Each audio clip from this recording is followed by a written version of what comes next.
राधे राधे दोस्तों, कैसे हैं आप सब। दोस्तों, हमारे YouTube चैनल पर आपका स्वागत है। हमारे इस चैनल को सब्सक्राइब कीजिएगा और हमारे वीडियो को लाइक, शेयर और कमेंट ज़रूर कीजिएगा। दोस्तों, हिंदू कैलेंडर के मुताबिक इंदिरा एकादशी के नाम से आश्विन मास के कृष्ण पक्ष की एकादशी को कहते हैं, जो कि इस बार की एकादशी पितृपक्ष के दिनों में 13 सितंबर रविवार के दिन को इंदिरा एकादशी इस साल को पड़ रही है। पितृपक्ष के दौरान इस एकादशी का व्रत का महत्व बहुत होता है। मान्यता है कि जन्म मरण के चक्कर से पुण्य प्रभाव से व्यक्ति इस व्रत से है जो मुक्त होता है। अगर पुण्य पितरों को इस व्रत का दान देते हैं तो मोक्ष की प्राप्ति उन्हें अवश्य होती है।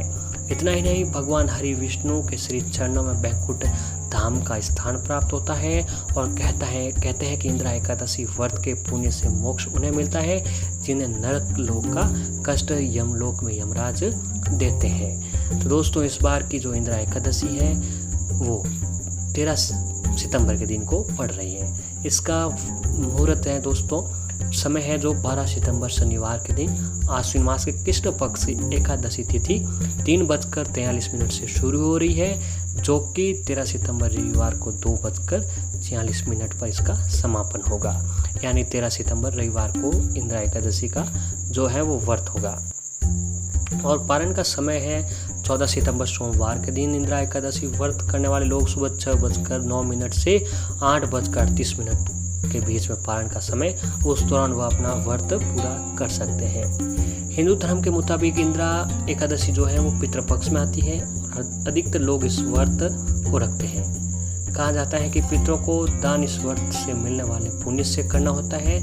ऐसा करने से मोक्ष की प्राप्ति मिलती है, साथ ही संतान के कल्याण, वंश वृद्धि और सुखमय जीवन का जो आशीर्वाद हमें मिलता है।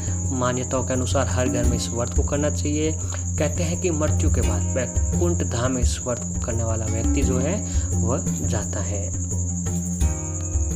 और भगवान विष्णु के शालिग्राम रूप की पूजा एकादशी के दिन करते हैं और अपने पितरों की मुक्ति या मोक्ष के लिए भगवान विष्णु से पूजा के दौरान प्रार्थना करते हैं। भगवान विष्णु से इस दौरान पितरों द्वारा किए गए गलत कर्मों की क्षमा मांगते हैं और पितरों के नाम से श्राद्ध पूजा खत्म होने के बाद जो करते हैं, उसके बाद ब्राह्मणों को भोजन कराना और दक्षिणा देते हैं। फलाहार इस व्रत में खाना होता है। उसके बाद व्रत अगले दिन पारण में होता है। दोस्तों, जैसा कि आपको बताया कि शास्त्रों के अनुसार इस पितृपक्ष के दौरान आने वाली इस एकादशी को पितरों को मोक्ष दिलाने वाली मानी गई है। कहते हैं कि जहाँ तक ये व्रत पितरों के निमित्त सच्ची श्रद्धा के साथ करता है तो उनके पितरों को फल स्वरूप मोक्ष की प्राप्ति होती है। अगर कोई पितृ भूलवश अपने पाप के कर्मों के कारण यमराज के दंड का भागी रहता है तो उसके परिजनों के द्वारा ये एकादशी व्रत जरूर करना चाहिए। दोस्तों, ये सभी को पता ही है कि जो एकादशी का दिन होता है वो भगवान विष्णु जी को बहुत ही प्रिय होता है और एकादशी का दिन भगवान विष्णु जी को समर्पित होता है। इस दिन विष्णु जी की आराधना से जुड़े कार्य जरूर करने चाहिए। ऐसा करने से भक्तों की मनोकामना पूर्ण होती है और उनके अनेक प्रकार के संकट जो है वो दूर हो जाते हैं। तो ऐसे ही दोस्तों, इस एकादशी के दिन अगर शास्त्रों में बताए गए आप कुछ विशेष उपाय कर लेते हैं तो आपके जीवन की जो सारी जुड़ी परेशानियां हैं वह खत्म होने लगती हैं और आपके ऊपर भगवान विष्णु, माता लक्ष्मी जी का आशीर्वाद बना रहता है। तो आइए दोस्तों, जानते हैं कि हमें इस एकादशी के दिन कौन सा उपाय कर लेना चाहिए। अक्सर लोग दोस्तों तरह तरह के व्रत किया करते हैं और बहुत से लोग भगवान में कुछ ज़्यादा ही आस्था रखते हैं। वैसे ये बात भी खास है कि जितने भी व्रत होते हैं उन सब का महत्व है वो अलग होता है। माना जाता है कि हर व्रत को रखने का एक अलग ही फल मिलता है। ऐसा ही एक व्रत होता है जिसका नाम है एकादशी का व्रत, जो कि भगवान विष्णु के लिए रखा जाता है।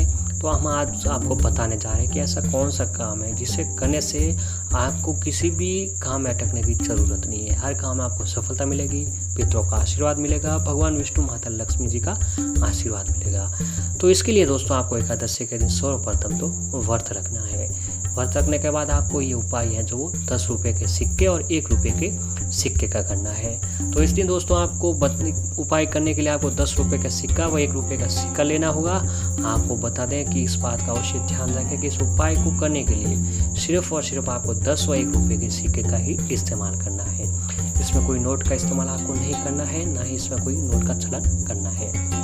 अब जब आप स्नान कर लें तो हो सके तो इस दिन पीले वस्त्र आपको पहनना और आप पूजा करें। जब आप पूजा करते हैं तो भगवान विष्णु जी को पीले फूल चढ़ाएं, पीले मिठाइयों का भोग लगाएं और तुलसी का भी भोग लगाएं कि तुलसी के बिना भगवान की जो पूजा होती है वो अधूरी मानी जाती है, भोग जो अधूरा माना जाता है। आप पूजा करें माता लक्ष्मी और भगवान विष्णु दोनों की एक ऐसी मूर्ति से पूजा करें जहाँ दोनों ठीक एक ढंग से साथ में बैठे हो। फिर आपको उन सिक्कों को अपने पूजा स्थल पर लेकर बैठ जाएं जहाँ पर माता लक्ष्मी और भगवान विष्णु की आपने मूर्ति रखी हो। इसके बाद ध्यान रहे कि आपको 21 बार ओम नमो भगवते वासुदेवाय मंत्र का जाप करना है। जाप करने के बाद आपकी जो भी परेशानियां है या मनोकामना है, उन मनोकामना परेशानियों को आपको भगवान विष्णु माता लक्ष्मी जी के समक्ष जो है वो बता देनी है। ये जाप करने के बाद आपको एक लाल रंग के कपड़ा लेना है, उसमें छोटा सा कपड़ा अच्छा सा, उसमें उस 11 रुपये के सिक्के को डालकर एक पोटली बना लीजिए। उन 11 रुपये को बांध कर अपने दाहिने हाथ में रखकर आपकी इच्छाएं बोलनी है। इच्छाएं बोले या फिर दुख दर्द जो भी आपको परेशानी है या जो आपकी इच्छा है सफलता पाना चाहते हैं वो आपको बोल देनी है। फिर पोटली को किसी ऐसी जगह पर रखें जहाँ आप अपना कीमती सामान रखते हो। इस मूल्यवान चीज़ को आप अपने तिजोरी में रख लें। और दोस्तों इसे जो भी एकादशी आती है उस एकादशी को वापस जब पूजा करते हैं उस पूजा में रखकर आपको उस पूजा करनी है। फिर उस पोटली को अपने घर की तिजोरी में रख देनी है।